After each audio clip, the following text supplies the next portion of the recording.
seja louvado para sempre e eternamente. A vitória é nossa pelo sangue de Jesus. Eu agradeço muito a Deus por ter o privilégio de sua participação, visualizando este canal neste momento, para receber uma mensagem do coração de Deus para o seu coração. Meu irmão e minha irmã em Cristo, eu quero orar imediatamente pedindo que Deus o ajude, que Deus ajude, enquanto nós vamos estar ocupados na entrega da palavra do Senhor. Pai nosso que estás nos céus, glorificado seja o teu nome para todos sempre. Senhor, eu te peço muito especialmente por esta pessoa que está em frente a esta tela. O seu coração foi movido para ouvir a mensagem que está aqui contida, Senhor. Uma mensagem que eu estarei ministrando conforme tenho recebido a orientação do teu bom Espírito. Trabalha na minha mente e trabalha no coração dos teus filhos, para que nós tenhamos, Senhor Deus, a graça de sermos usados por ti, para dar e para receber a tua palavra. Guarda os teus filhos em segurança, por amor de Jesus, a quem seja toda a glória, toda a honra, todo o louvor, para sempre e eternamente. Amém. Muito bem, vamos à nossa batalha espiritual. Eu quero falar hoje sobre 5 segredos para aumentar a sua fé. Aumentar a fé. Quando se fala de fé, você sabe do que eu estou falando. É de algo que é fundamental na vida cristã. Por exemplo, no Antigo Testamento, no livro do profeta Abacuque, no Novo Testamento, na Epístola aos Romanos, e ainda no Novo Testamento, na Carta aos Hebreus, 3 vezes, portanto, muito claramente na Bíblia está escrito: o justo viverá por fé. Como a palavra justo sempre se refere ao crente em Cristo, aquele que fielmente serve e segue ao Senhor, está dizendo que nós, crentes em Deus, crentes em Cristo, cheios do Espírito Santo, povo do Senhor, nós só sobrevivemos, nós só vivemos triunfantemente nesta vida se nós permitirmos que a fé domine o nosso ser. O justo viverá por fé. Você se lembra que Jesus, quando esteve aqui na terra, ele falou muito sobre fé. Uma ocasião ele falava sobre grande fé. Outra ocasião ele falava sobre muita fé. Ouvi dizer que ele falou sobre pouca fé, etc, etc. Por sua vez, o apóstolo Paulo, na segunda carta que ele escreveu aos Tessalonicenses, do capítulo 1, no versículo 3, ele menciona: sempre devemos dar graças a Deus, irmãos, por vós, porque a vossa fé cresce muitíssimo. Extraordinário isto. Meu irmão, minha irmã, Deus não cresce. A Bíblia não cresce, os anjos não crescem, mas a nossa fé cresce. E se a nossa fé cresce, é meu desejo sincero que a sua cresça. E cresça muitíssimo, como está na palavra. Algumas pessoas têm me falado que estão tendo problemas com a sua fé. Uns dizem: pastor, ore por mim. E eu pergunto o que está acontecendo. Na verdade, eu não sei o que está acontecendo com a minha fé. Eu sinto a minha fé diminuindo. Eu sinto a minha fé esmorecendo. O senhor poderia me ajudar? Esta mensagem é para todas as pessoas que querem triunfar na sua fé. Para todas as pessoas que querem ver o crescimento, o aumento, a multiplicação, o redimensionamento de sua fé. Muito bem. Eu abordo hoje um sério problema relacionado com a fé. A fé não sobrevive até que você domine a dúvida que ataca a sua fé. A fé tem vários inimigos. Eu creio que ela tem 5, 6, 7 inimigos principais. E há outros adjacentes. A fé tem inimigos. Esses inimigos são, claro, do mundo espiritual. Esses inimigos lutam contra a nossa fé. Esses inimigos agridem a nossa fé. Esses inimigos querem tirar o brilho da nossa fé, querem ofuscar o fulgor da nossa fé. Então é preciso vencê-los. Eu me lembro de haver lido em um certo livro que C.S. Lewis disse que se alguma pessoa está no campo de batalha e não identifica o inimigo, já perdeu 50% da guerra. Nós não podemos perder essa guerra, mas alguns estão perdendo exatamente por isto, porque não identificam os inimigos da sua fé. Você tem que identificar. identificar, tem que caracterizá-los. Você tem que saber quem é que está querendo destruir a sua fé e vai para cima desses elementos terríveis, lutar contra eles e vencê-los. É possível vencer os inimigos da nossa fé. Aleluia! Bom, eu quero começar pelo inimigo número 1, a dúvida. Mais pessoas estão sendo enfraquecidas ao seu vida espiritual pela dúvida do que por muitos outros problemas. Há pessoas que nunca fumaram, ou, depois de crentes, nunca o fizeram. Pessoas que nunca beberam. Há pessoas que não têm nenhum problema moral. Há pessoas que jamais se envolveram com roubo. Há pessoas que conservam uma vida santa diante de Deus, mas não crescem, não avançam, não conseguem ser usados às mãos de Deus. O que é que está acontecendo? Talvez, eu quase diria com certeza isto, o grande problema é que essas pessoas estão tendo a sua fé minada pela dúvida. Meu irmão e minha irmã, Deus me trouxe hoje para falar sobre como vencer o inimigo chamado dúvida. E eu quero ajudar você, porque todos nós já tivemos crises de dúvida. Todas as pessoas que habitam neste mundo já experimentaram momentos em que duvidaram. Olha o que a Bíblia diz. Eu vou começar por Mateus capítulo 14, verso 31. Imediatamente estendeu Jesus a mão, segurou-o e disse-lhe: homem de pouca fé, por que duvidaste? Você conhece o texto. O contexto diz que Jesus estava vindo de uma direção contrária ao barco que estava navegando. Os discípulos estavam dentro do barco. Quando Pedro dirige a palavra para Jesus: Senhor, se és tu mesmo que estás vindo aí andando sobre as águas, me dá uma ordem, que eu também quero ir, eu quero ter um encontro igualmente assim. Muitos pregadores condenam Pedro porque ele quase se afundou. Muitos pregadores, eles martirizam Pedro, eles censuram Pedro, eles criticam Pedro porque ele não teve fé suficiente. Mas pelo menos ele deu alguns passos sobre as águas, e esses críticos nunca deram nenhum. Mas o problema é o seguinte: Jesus não disse que Pedro não tinha fé. Jesus disse que a sua fé estava misturada com a dúvida. Olhe só as palavras de Jesus. Imediatamente estendeu Jesus a mão, segurou-o e disse: homem de pouca fé. Ele tinha fé, ele possuía fé. E se alguém tem fé, está no caminho certo. Só que Jesus faz uma pergunta: por que duvidaste? Ou seja, por que puseste em jogo a tua fé? Por que não deixaste que a tua fé triunfasse? Por que tu não chegaste até onde eu estou para me dar a mão como um campeão, como um herói andando sobre as águas por fé? Tu deixaste que a dúvida complicasse a tua fé. Homem de pouca fé, por que duvidaste? Muitíssimos crentes estão tendo esta batalha. Fé e dúvida, fé e dúvida, dúvida e fé. Hoje mais fé, amanhã mais dúvida. Hoje muita fé, amanhã muita dúvida.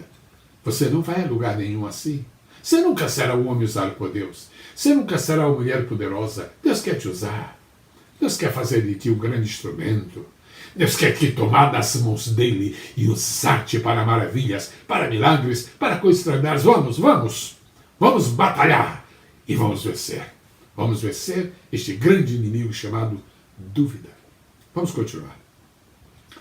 Quando eu vou ao Evangelho de Mateus, capítulo 21, versículo 21, está escrito assim: Jesus, porém, respondeu-lhes: em verdade vos digo que, se tiverdes fé e não duvidardes, não só fareis o que foi feito à figueira, mas até se a este monte disserdes: ergue-te e lança-te no mar, isso será feito.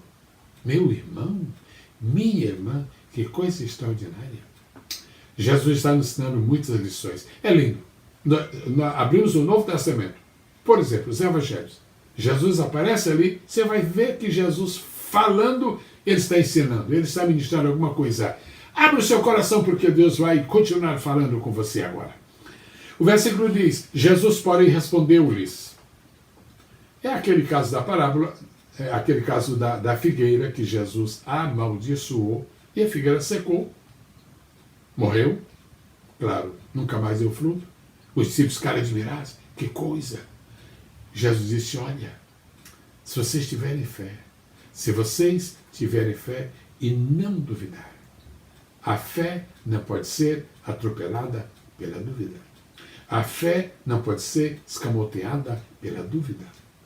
A fé não pode ser bloqueada pela dúvida. A fé não pode ser obscurecida pela dúvida.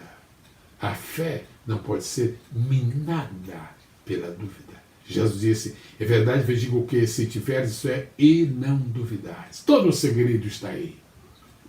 Fé sem dúvida. Fé com dúvida não é uma fé legítima.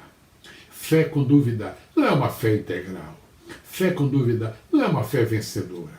Fé vencedora é a fé sem dúvidas. Ela entra sorrateiramente. Ela vai. E daqui a pouco a sua fé está diminuindo. A sua fé está enfraquecendo. Se tiverdes fé e não duvidardes, disse Jesus, não só fareis o que foi feito à figueira, mas até, se a este monte, havia um monte assim ao lado, a este monte, disserdes, ergue-te, lança-te no mar, isso será feito. O poder da fé e a crueldade da dúvida. O triunfo da fé e a derrota da dúvida. Senhor Jesus, que disseste essas palavras aos discípulos, eu estou dizendo a este meu irmão, esta minha irmã que está diante desta tela, que tu estás repetindo a sentença. Se o meu irmão, se a minha irmã tiver fé, ela vai fazer coisas extraordinárias, inacreditáveis. Deixe-me ir um pouquinho adiante. Mateus capítulo 28, verso 17. Você sabe, Mateus 28 já é o pós-ressurreição. Está naquele momento final, precedendo a ascensão de Jesus. Os discípulos chegam, encontram-se com Jesus. Olha que coisa. Eles estão ali reunidos. Jesus aparece com glória, aparece com majestade. Escute o que diz a Bíblia. Quando o viram, o adoraram. Bonito. Ver Jesus resulta em adoração. Ver Jesus resulta em quebrantamento. Ver Jesus resulta em sublimação da nossa vida espiritual. Quando viram, o adoraram. Mas o versículo não termina aí. Diz assim, mas alguns duvidaram. Graças a Deus que não foram todos que duvidaram. Mas que pena que foram alguns. Eu quero pedir em nome de Jesus Cristo que você nunca esteja na lista desses alguns que duvidam, que creem parcialmente, que será?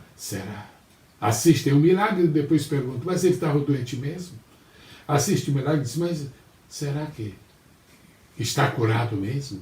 Eles viram Jesus e adoraram, mas alguns duvidaram. Sua dúvida é um impedimento para o sobrenatural. Sua dúvida é uma chave que fecha portas para o superior, para o novo de Deus, para o maravilhoso do Evangelho. Não deixe que a dúvida entre, não deixe que a dúvida se aloje, não deixe que a dúvida trabalhe. Não dê tréguas para a dúvida. Vamos adiante. Eu passo agora para Marcos 11, verso 23. É a passagem paralela, mas tem um destaque muito lindo. Em verdade vos digo que qualquer que disser este monte, ergue-te e lança-te no mar, e não duvidar em seu coração. Lindo que Jesus falou. E não duvidar em seu coração. A dúvida, amados, não está na mente. A dúvida não está nos pés, que não querem andar. A dúvida não está nas mãos, que eventualmente não querem trabalhar. A dúvida está no coração. Não é do coração que saem os pensamentos? Não é do coração que brota, na verdade, essa matriz condutora das nossas ações no mundo espiritual? Jesus disse, qualquer que disser ao monte ergue, que tirasse do mar, e não duvidar em seu coração. A Bíblia diz que nós devemos dar o nosso coração para o Senhor. Filho meu, dá-me o teu coração. Por quê? Porque se o nosso coração estiver controlado pelo Senhor, estiver inteiramente entregue na mão do Senhor, você acha que a dúvida vai ter cara, vai ter condições, vai ter coragem, vai ter condições de alojar-se no seu coração? Mas, por qualquer eventualidade, se você descobrir que a dúvida está tomando algum espaço no coração, repreenda agora. Expulse essa peste da sua vida, porque você não é um novo crente, você não é uma nova criatura, você não é uma nova pessoa, você não é um obreiro para ficar duvidando. Você é um homem para crer, você é uma mulher para crer. E por crerem, vocês podem fazer coisas magníficas no reino de Deus e não duvidar em seu coração, mas crer. Mas crer. Creia. Não temas, disse Jesus. Crê somente. Disse Jesus, vai e seja feito como tu creste. Tudo é pela fé. Eu quero trazer agora a memória que está escrita em Lucas 24 e 38. Outra vez é no pós-ressurreição. Estou alternando os textos para você ver que em qualquer época da vida sempre é possível alguém duvidar. Lucas 24 e 38, ele, porém, lhes disse, por que estáis perturbados? Por que estáis perturbados? Jesus está falando para dois homens, dois discípulos. Eles iam no caminho de Emaús. Jesus se aproximou deles. Eles ouviram a voz de Jesus. Era o domingo da ressurreição. Eles sabiam o que Jesus havia falado, que o Filho do Homem ressurgiria dentre os mortos. Mas seu coração se turbou. E Jesus foi direto ao assunto. Por que estáis perturbados e por que surgem dúvidas em vossos corações? Novamente, Jesus está ensinando, logo ele está confirmando, ele está reafirmando que as dúvidas se alojam nos nossos corações. Tenha cuidado, seja cauteloso, seja vigilante, mas também seja enérgico, seja dinâmico, seja ousado, seja valente e expulse a dúvida do seu coração. Diga para ela, aqui não é o teu lugar, vai estar com os demônios. Eu sou filho de Deus, eu sou filha do rei. Por que estáis perturbados e por que surgem dúvidas em vossos corações? Eu quero declarar em nome de Jesus, que ao terminar essa mensagem, isso não tem nada a ver o fato de eu estar pregando, mas porque é a palavra de Deus, porque eu estou trazendo Bíblia, porque eu estou trazendo a mensagem viva, você vai sentir uma diferença na sua fé. Vá comigo até o final, não vou demorar muito, vai ser interessante. Atos capítulo 10, versículo 20, Jesus está falando para Pedro, é numa visão. Levanta-te, pois, desce e vai com eles. Isto era a ordem do Senhor para Pedro, para ir até a casa de Cornélio. Mas Jesus acrescentou um detalhe muito interessante à sua ordem. Vai com eles, nada duvidando. A ideia que me vem ao coração agora, quando eu leio, quando eu recito, quando eu falo este versículo, quando eu compartilho com você, a ideia é esta. Nós podemos crer, no geral, naquilo que Jesus disse. Nós podemos ter uma ideia panorâmica da palavra de Deus e acreditar nela, mas nós podemos duvidar de detalhes. Nós podemos duvidar de minúcias. Então Jesus disse, olha Pedro, desce e vai com eles, nada duvidando. Este é o tipo de vida que Deus quer que você leve, nada duvidando. Esta é a dimensão de vida que o Senhor está propondo para você, meu irmão, para a senhora, minha irmã. Nada duvidando. Romanos capítulo 14, 23, o apóstolo Paulo está fortemente doutrinando a igreja em Roma e dizendo, aquele que tem dúvidas, até se comer está condenado. Que coisa! Aquilo que você fizer com dúvidas está se encaminhando para o pecado. Você não tem fruto. Você não tem resultado positivo. Você não abençoa ninguém com dúvida. Você não é edificado. Você não constrói nada. Você não vê a igreja crescer. Você não consegue nada se você deixar dominar por dúvidas. Aquele que tem dúvida, se como está condenado. Porque o que faz não provém da fé. Ou você se dirige por fé, ou então será governado pela dúvida. Ou você permite que o carro-chefe da sua vida seja a fé em Jesus, ou então você vai ser monitorado pela dúvida. Você vai ser governado só pela dúvida. E a Bíblia diz, Romanos 14, 23, mesmo versículo, e tudo que não provém da fé é pecado. Então, dúvida é pecado. Cada vez que você duvida de Deus, você está pecando. Há muitas pessoas que estão perguntando a Deus: Deus, o que está acontecendo comigo? Eu não fumo, eu não bebo, eu não adultero, eu não fornico, eu não roubo, eu não murmuro. Senhor, tu conheces minha vida, mas não vai para frente. Eu não tenho vitória. O que está acontecendo? E eu não venço o mundo. Você sabe como é que se vence o mundo? 1 João 5, versículo 4. Esta é a vitória que vence o mundo, a nossa fé. Você faz tudo direitinho. Você faz tudo certinho. Você está examinando a Bíblia com muito cuidado. Você não tem manchas na sua vida. Você é irrepreensível. Só que você não tem fé. Que você duvida. E Paulo diz: o que não provém da fé é pecado. Eu tenho mais 2 versículos. Tiago, capítulo 1, versículo 6. Está falando no versículo 5 sobre sabedoria. Todo mundo precisa de sabedoria. E quem quer sabedoria deve pedir a Deus. Mas Tiago diz: atenção, peça, porém, com fé. Já é muita coisa ele dizer isto, peça com fé. Mas, como se não bastasse, ele dá aquela senta. E o adendo extraordinário. Olha o versículo. Peça, porém, com fé, não duvidando. Se você duvida quando ora, sua oração não vai ser respondida. Se você duvida quando adora, sua adoração não produz efeito. Se você duvida quando prega, ninguém vai receber a palavra. Se você duvida quando aconselha, seu conselho será nulo. Se você faz alguma coisa com fé, mas ao mesmo tempo duvidando, você está fazendo uma mistura que não é aceitável pelo Senhor. Peça, porém, com fé, não duvidando. É como se eu tivesse Tiago aqui perto de mim. Ele disse: Tiago, o que é que você escreveu aquele versículo? Peça com fé, não duvidando. Por que, Tiago? E ele me responderia o que ele já escreveu. Pois aquele que duvida é semelhante à onda do mar, que é sublevada e agitada pelo vento. O vento da dúvida está fazendo com que muitas pessoas tenham uma vida ondulada. Domingo, acreditam em tudo. Segunda-feira, estão duvidando de muita coisa. Terça-feira, estão com a fé ativa. Quarta-feira, a dúvida está cruel, trabalhando no seu coração. Por isso, Judas escreve na sua pequena epístola.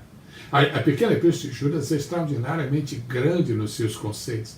Cada versículo da epístola de Judas tem pelo menos uma mensagem, mas alguns têm mais. Tem pelo menos uns 4 versículos que tem 5, 6 mensagens em um único versículo.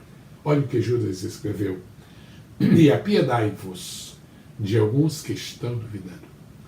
Meus irmãos, quem crê merece louvores. O próprio Jesus elogiou pessoas que tinham fé. Já disse para aquele centurião: coisa extraordinária, nem mesmo em Israel encontrei tanta fé. Jesus disse para aquela mulher: grande é a tua fé.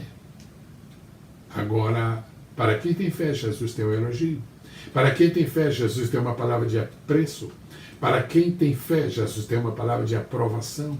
Para quem tem fé, Jesus oferece o seu aplauso. E para quem não tem fé, apenas piedade. E apiedai-vos de alguns que estão na dúvida. Chegou o dia em que você vai eliminar a dúvida na sua mente. Chegou o dia em que você vai expulsar a dúvida do seu coração. Chegou o momento em que a sua fé será como a fé dos crentes da igreja de Tessalônica. A vossa fé cresce muitíssimo, porque não tem o joio maligno da dúvida roubando a seiva preciosa que alimenta essa planta preciosíssima que é a fé. Deus a todos abençoe, no nome maravilhoso de Jesus. Deixa eu compartilhar algo com você. Quando eu comecei esta mensagem, o meu pensamento inicial era, em uma só mensagem, falar sobre os 5 inimigos da fé e como nós devemos vencê-los para que a nossa fé cresça. Mas o Espírito foi dando palavra, o Espírito foi dando palavra, o Espírito foi dando palavra, e resultou que eu tomei todo este tempo com apenas um inimigo. Então, ao invés de eu sair correndo agora para falar dos outros inimigos, ao invés de eu precisar de mais tempo, e talvez você tenha outros compromissos para atender agora, eu vou findar aqui.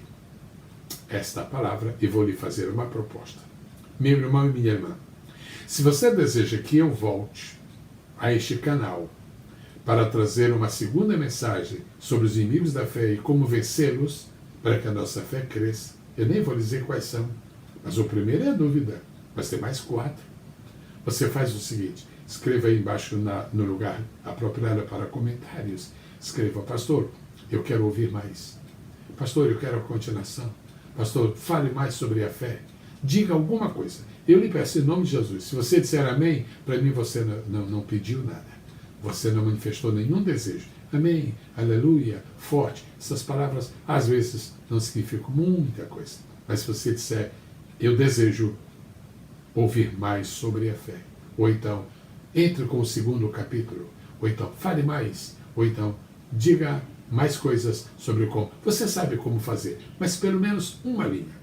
Se eu receber reações positivas sobre isto, eu entendo algumas coisas. Primeira, eu entendo que você foi até o fim desta mensagem. Segunda, entendo que esta mensagem lhe fez bem.